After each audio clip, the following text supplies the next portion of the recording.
الأولين والآخرين شفيع المذنبين بالقاسم محمد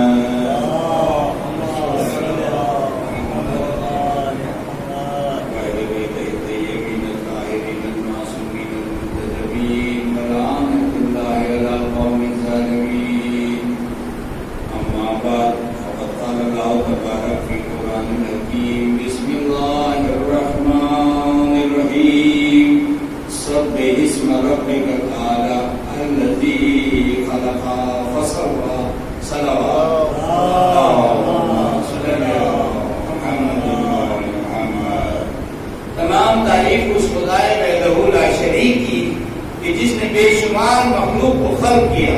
اگر تمام مخلوقات مل کر بھی اس کی تعریف، اس کی توصیف کرنا چاہیں، اس کا تعارف کرانا چاہیں کہ وہ کیسا خدا ہے، تو اس کے لیے الفاظ نہیں ملتے کہ جس سے صحیح معنوں میں اس کا تعارف کرایا جا سکے کہ وہ کیسا خدا ہے. وہ ایسا خدا ہے کہ ازل سے ہے، ابد تک رہے گا. قبل اس کے کچھ نہ تھا، بعد اس کے کچھ نہیں ہے.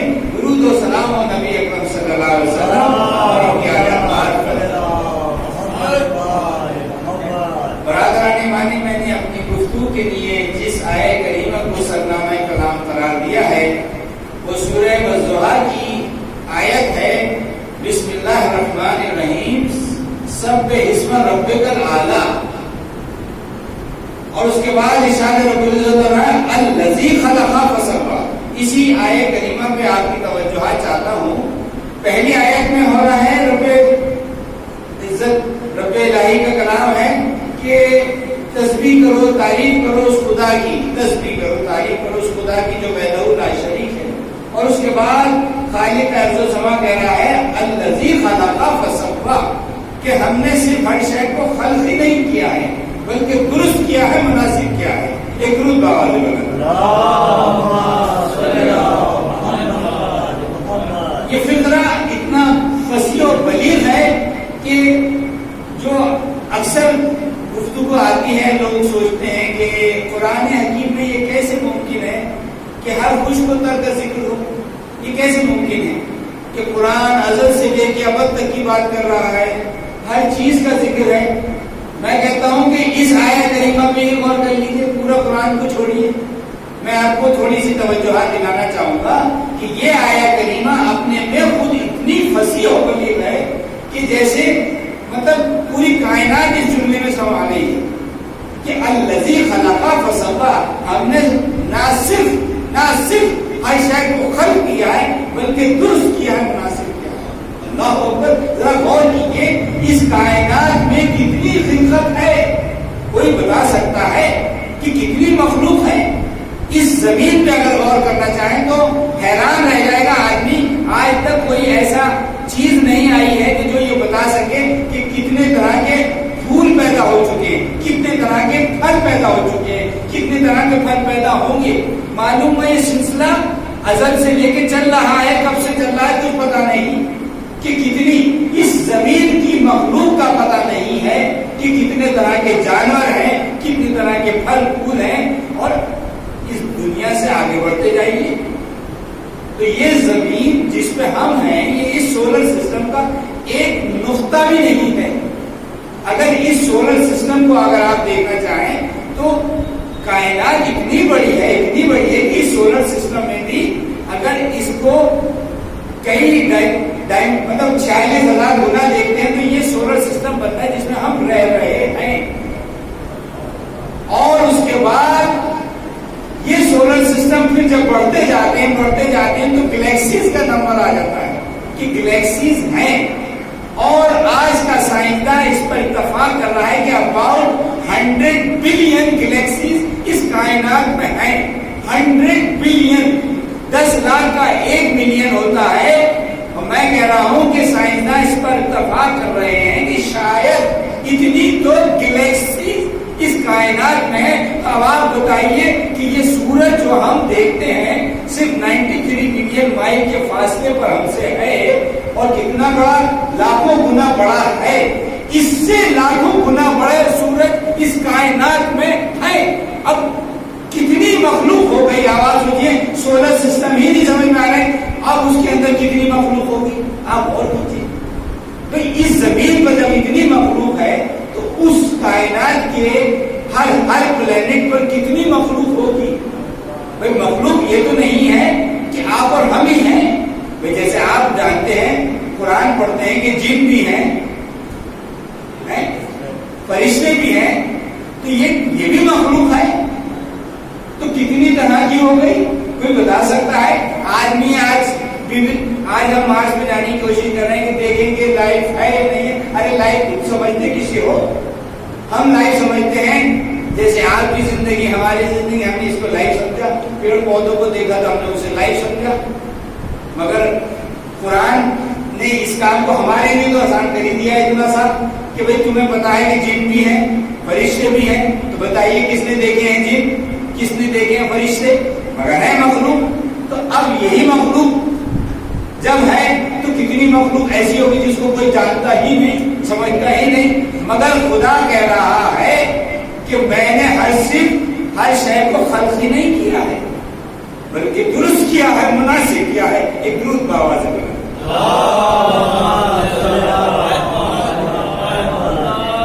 انسان اپنے وجود پر اگر نظر کرنا چاہے، جیسا حضرت علی نے فرمایا تھا کہ تم کیوں دور جانا چاہتے ہو، خدا کو جانا چاہتے ہو. ارے خدا کو اگر ڈائریکٹ سمجھنے کی کوشش کی ڈائریکٹ تو بھٹک جاؤ گے.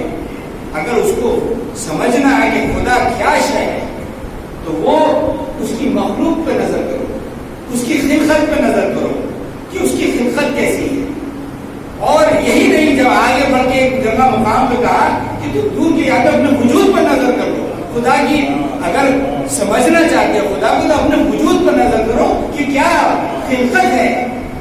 اللہ نے اتنی مخلوق خلق کی، کہیں یہ قصیدہ نہیں پڑھا جو انسان کو خلق کر کے کیا. کتنی حسین خلقت. آپ دیکھیے اگر آپ غور کرتے جائیں اس پہ کہ یہ ہوا ہے، ہوا نہ ہوتی آج ہم زندہ ہوتے. یہ ہمارا وجود ڈپینڈنٹ ہے. پانی نہ ہوتا تو ہم کیا ہوتے؟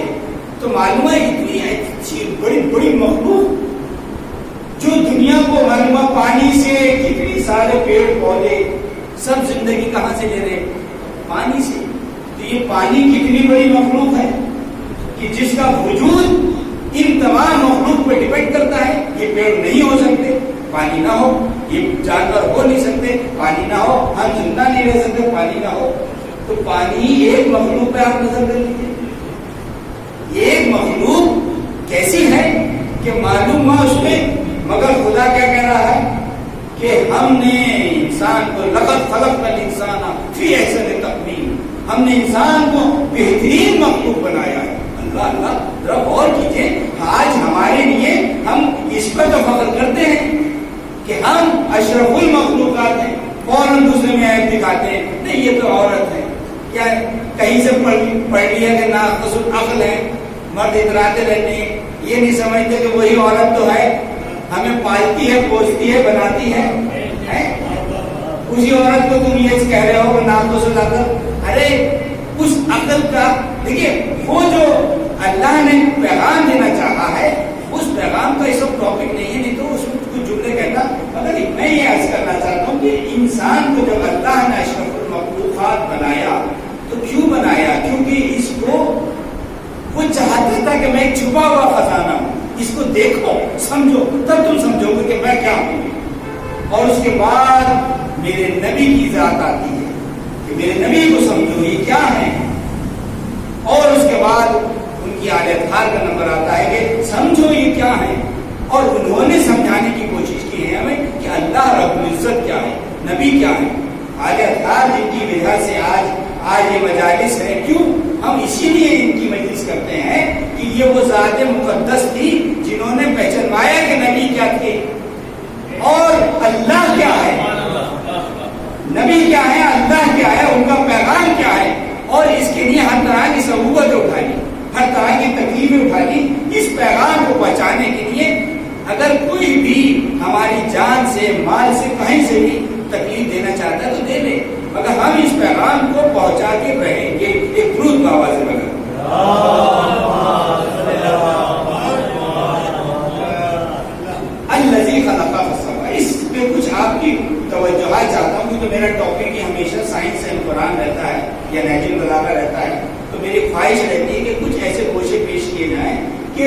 انسان سمجھے کہ یہ چیزیں ہماری مدد کرتی ہیں اللہ کو سمجھنے کی، اور اس کے بعد سمجھ میں آتا ہے کہ کیسی ذوات مقدسہ تھی جنہوں نے اتنی بڑی بڑی تعلیم دے دی ذرا ذرا سے جملوں میں.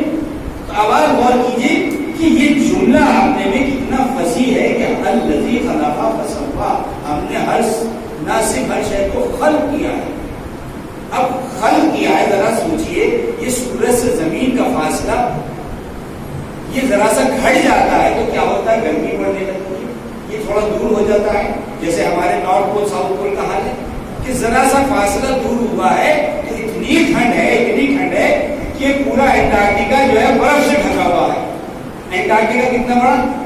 انڈیا سے 5 ٹائم بڑا جزیرہ ہے. میں تو خود وہاں گیا ہوں تو دیکھ کے حیران تھا کہ کتنا لبودب ایریا ہے، اور برف اتنی ہے کہ 4 کلومیٹر صرف برف ہے.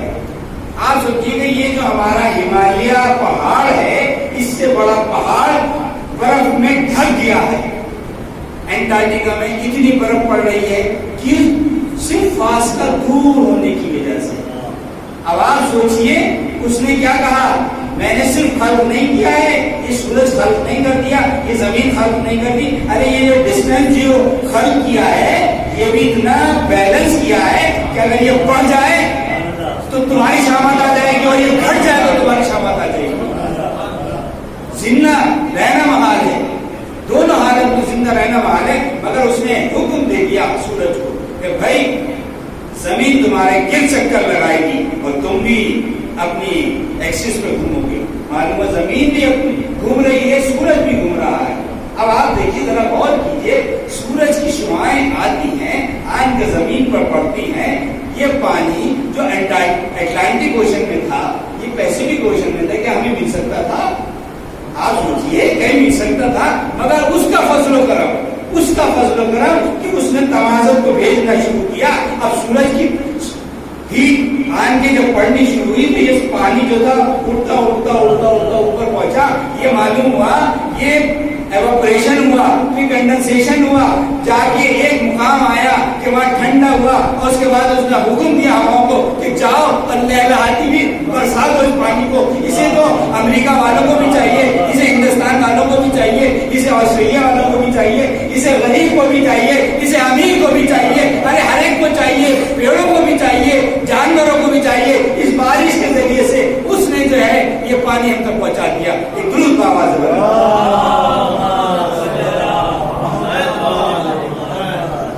فضل و کرم ہے. میں نے خرچ نہیں کر دیا بلکہ ہر چیز کو درست کیا ہے، مناسب کیا ہے. دیکھتے جائیے اس چیز کو کہ کیسے کیسے اس کی فضل و کرم ہے کہ معلوم ہوا کہ یہ سورج کی گرد زمین گھوم رہی ہے اور اپنے ایکسس میں بھی گھوم رہی ہے. اپنے ایکسس میں نہ گھومتی تو کیا ہوتا؟ یہ دن و رات جو بن رہے ہیں، یہ موسم جو بدل رہے ہیں، آپ وہاں غور تو کیجیے. ہمیں تو آم بھی چاہیے، ہمیں تو انگور بھی چاہیے، ہمیں گرمی کے بھی پھل چاہیے، ہمیں سردی کے بھی پھل چاہیے، ہمیں گرمی کی ترکاریاں چاہیے، سردی کی بھی ترکاریاں چاہیے ہمیں سب کچھ. اللہ نے کہا اچھا ہم تو الرحمن الرحیم ہیں، ہم تو رحمان بھی ہیں، رحیم بھی ہیں، کریم بھی ہیں. اگر تمہیں کیا چاہیے تمہیں بعد میں چاہیے ہوگا، ہم پہلے دیتے ہیں. درود بواز تم بعد میں سوچو گے، تم بعد میں خلق ہوگے، مگر تمہاری خواہشات بہت ہیں. ہم سب کچھ خلق کریں گے. یہ ہمارا نبی اور آل نبی کا صدقہ ہے جو تم کو بانٹا جا رہا ہے. لو رحمت للعالمین ہے نا میرا حبیب رحمت للعالمین ہے، عالمین کے لیے باعث رحمت ہے. ذرا غور کریں، کبھی انسان نے سوچا کہ ہمارے نبی کریم رحمت للعالمین کیا؟ ہم کہہ تو دیتے مگر سمجھتے نہیں کہ ذات نبی کریم کیا ہے. وہ ذات ایسی ہے کہ یہ نہیں کہ آپ ہمارے لیے باعث رحمت ہے. ارے پھول پتیاں پیڑ پودے جانور نہیں، ارے یہ تو اس سے کہیں بالا، یہ سورج کے لیے بھی باعث رحمت ہے، اس ہوا کے لیے بھی باعث رحمت ہے. کون سی مخلوق ہے جس کے لیے نبی کی ذات باعث رحمت نہیں ہے؟ ایک درود کا آواز ہے.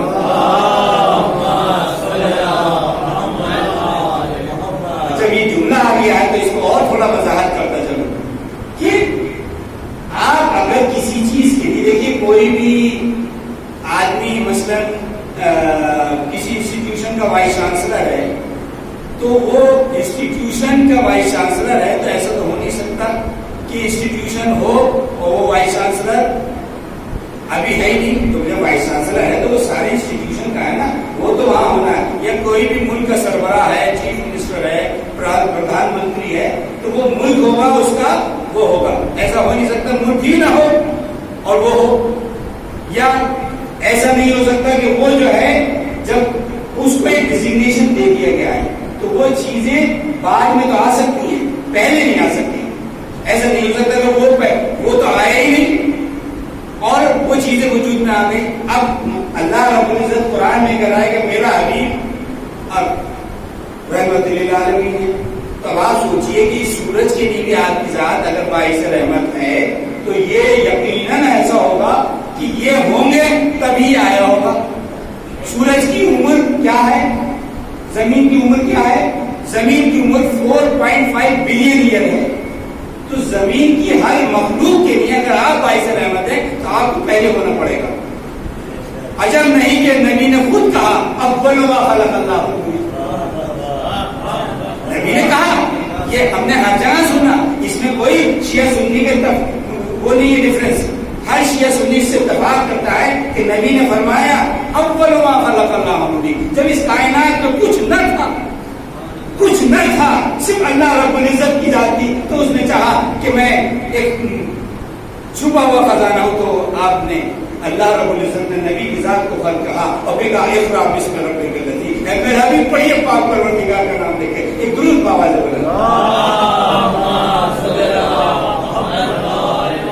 نبی تو ازل سے ہیں. وہی تو ہم پڑھتے ہیں درود. یہ ٹاپک تھوڑا بدل جائے گا مگر میں آپ کو بتاؤں کہ یہ آیت کریمہ جو ہے درود کے اللہ اور اس کا ملائکہ درود پڑھ رہے ہیں. کب سے پڑھ رہے ہیں ذرا اور کیجیے.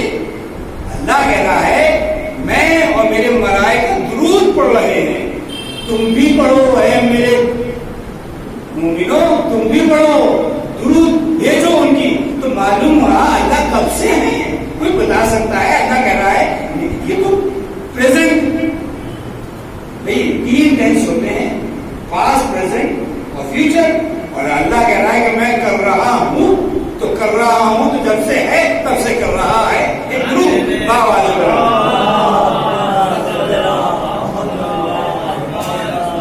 اللہ جب سے ہے درود بھیج رہا ہے. تو جیسے ہی اس نے اپنے حبیب کو خلق کیا تب سے درود بھیج رہا ہے, ملائکہ بھیج رہے ہیں. اور ہم کو بھی ایک شرف دیا ہے کہ اے مومنو تم بھی نبی پر درود بھیجو. بھیجو, پڑھو نہیں, بھیجو. بھیجو کوئی ہے. تو میرا ٹاپک آگے نہ بڑھ جائے مگر بجرستہ کچھ چیزیں آتی جا رہی ہیں تو میں ذرا سا چاہتا ہوں کہ انہیں بھی بیان کرتا چلوں. تو میری آپ سے جو بات ہو رہی تھی وہ الذی خلق فسوا, ہم نے نہ صرف ہر شے کو خلق کیا ہے بلکہ درست کیا ہے, مناسب کیا ہے. تو ذرا غور کیجئے کہ انسان کو کس طرح کی مخلوق سے یہ انسان, مولانا نے کہا نا کہ دور جانے آ گیا. کون آ گیا؟ کیونکہ ہم لا علم ہیں, ہمیں علم ہی نہیں ہے اس بات کا. اب آپ غور کیجئے کہ اللہ رب العزت نے ایسی ایسی مخلوق خلق کر دی کہ انسان سوچے یہ آنکھ نہیں ہے, اس آنکھ کے پیچھے کتنی اس کی کلاکاری ہے, کتنی کلاکاری ہے. یہ اتنی سی آنکھ جس کا وزن بھی جو ہے 22 ملی گرام.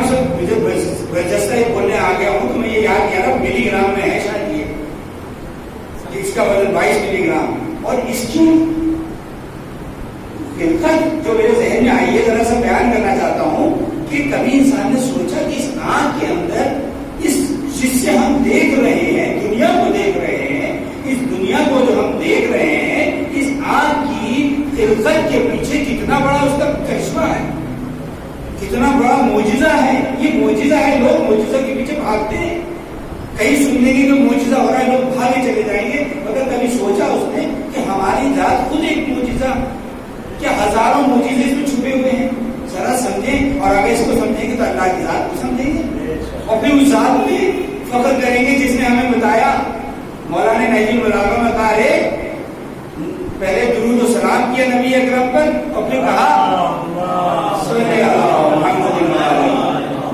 پھر کہا کہ اللہ رب العزت کی وہ ذات ہے کہ اس نے تم کو آنکھیں دی تاکہ تم حق و باطل میں تب پہچان کر سکو, تمہیں زبان دی, تمہیں کان دیے تاکہ تم حق و باطل کو سن سکو, سمجھ سکو.